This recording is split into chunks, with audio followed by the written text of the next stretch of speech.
कांग्रेस और समाजवादी पार्टी का इंडी गठबंधन है। बहनों भाइयों, जिसकी सोच ही नकारात्मक है, जो भगवान राम का ही विरोध करते हैं, कांग्रेस नेतृत्व की सरकार बनी तो वहां आरक्षण का लाभ मुसलमानों को भी देने का काम करेंगे। पिछड़ी जाति के अनुसूचित जाति के आरक्षण में कांग्रेस और समाजवादी पार्टी को सेंध लगाने की छूट देंगे क्या?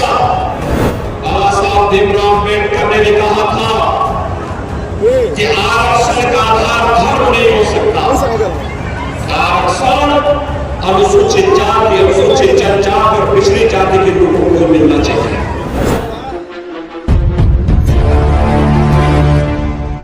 80 करोड़ गरीबों को फ्री में राशन की सुविधा को उपलब्ध कराने का हो, चाहे वहां 60 करोड़ गरीबों को 5 लाख रुपए के आयुष्मान भारत की सुविधा देने का कार्य हो, 12 करोड़ किसानों को किसान सम्मान निधि का कार्य हो, या फिर 12 करोड़ घरों में शौचालय के निर्माण का। बहनों और भाइयों, यह सब कार्य मोदी जी के नेतृत्व में हुआ है और मोदी जी ने कहा है कि 4 जून को जब फिर एक बार मोदी सरकार बनेगी तो 70 वर्ष से ऊपर के हर एक बुजुर्ग को प्रतिवर्ष 5 लाख रुपए का आयुष्मान भारत के उपचार की सुविधा उपलब्ध करवाएंगे। 4 करोड़ लोगों को मकान मिल गए हैं, बचे हुए गरीबों को भी मकान देने का काम करेंगे। बहनों और भाइयों, एक तरफ भारतीय जनता पार्टी मोदी जी के नेतृत्व में गांव के लिए, गरीब के लिए, दलित के लिए, पिछड़ों के लिए, किसानों के लिए, युवाओं के लिए, महिलाओं के लिए नए नए कार्यक्रम किए हैं, उनको लेकर के आए हैं। और दूसरी ओर कांग्रेस और समाजवादी पार्टी का इंडी गठबंधन है।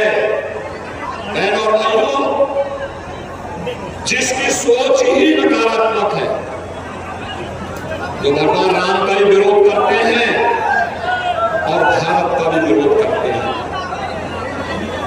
दलितों का भी विरोध करते हैं, पिछड़ों के हकों में डकैती डालते हैं। बहनों और भाइयों, इनकी घोषणा पत्र को अगर आप देखेंगे, इनका घोषणा पत्र लगता है जैसे कोई मुस्लिम लीग का घोषणा पत्र हो। और इसीलिए आज मैं आपके बीच आया हूं। समाजवादी पार्टी और कांग्रेस का घोषणा पत्र कहता है,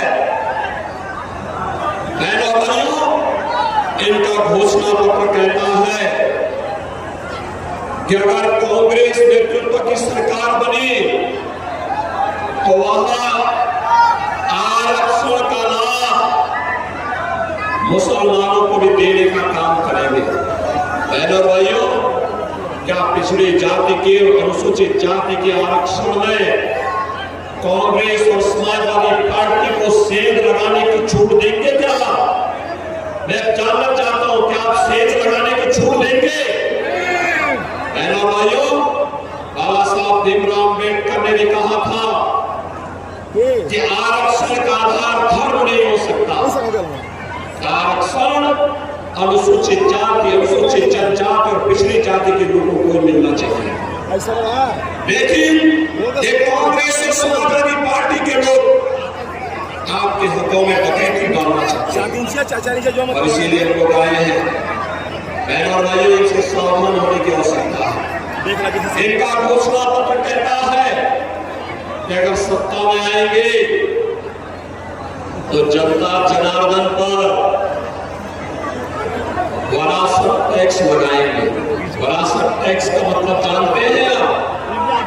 वरासत टैक्स का मतलब आपके बाप दादों ने, पूर्वजों ने कोई संपत्ति बनाई है, आपको मिली है, तो कांग्रेस की सरकार आने पर, समाजवादी पार्टी की सरकार आने पर इनके द्वारा उस संपत्ति को आधा ले लिया जाएगा और आधा लेकर के उसे रोहिंग्या को, पाकिस्तानियों को, बांग्लादेशियों को बांटने का काम होगा। बहनों भाइयों, क्या आप इसको स्वीकार करेंगे? अपनी प्रॉपर्टी पर डकैती डालने की छूट दिलवाएंगे क्या? और तीसरी बात क्या कहते हैं कि सत्ता में आए तो पर्सनल कानून लागू करेंगे। पर्सनल कानून का मतलब आप जानते हैं? पर्सनल कानून का मतलब तालिबानी शासन। बेटी स्कूल नहीं जा पाएगी, महिलाएं बाजार नहीं जा पाएंगी, बाबा साहब भीमराव अम्बेडकर के द्वारा बनाए गए संविधान से चलेगा। भारत में तालिबानी कानून लागू नहीं होने दिया जाएगा। भारत के अंदर शरीयत का कानून लागू नहीं होगा। देश की जो आवाज है कि फिर एक बार